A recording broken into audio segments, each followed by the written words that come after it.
Pumalag ang ilang kongresista sa pinalulutang na reenacted budget sa unang quarter ng 2026. Sa gitna ito ng patuloy na diskusyon tungkol sa pondo ng Department of Public Works and Highways.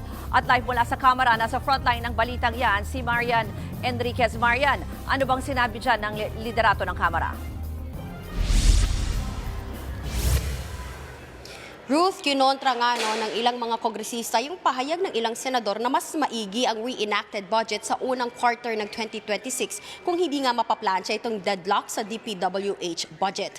Ayon kay House Deputy Minority Leader at ML Party List Representative Leila De Lima, dapat timbangin kung ano ang makatwirang hakbang sa gitna nga ng limitadong panahon. Hindi raw dapat na mangibabaw ang makitid na isip dahil magiging malubha ang kahihinatnan kapag patuloy na ginamit ang aniyay pinakakorap na budget sa kasaysayan ng bansa. Kahapon, pinalutang sa Senado ang posibilidad ng paggamit ng reenacted budget kaysa umano magpasa ng pambansang pondo na hindi nasuri ng maayos. Para kay ACT Teachers Party List Representative Antonio Tino, dapat itigil na ng BICAM members ang aniyay away sa pork barrel at ipasa ang budget sa tamang oras. Maapektuhan din kasi nito ang pasahod sa mga kawani ng gobyerno at iba pang mahalagang programa. Narito ang kanyang pahayag. Itigil na yung away sa pork barrel at isipin ang interes ng kabuuan. No?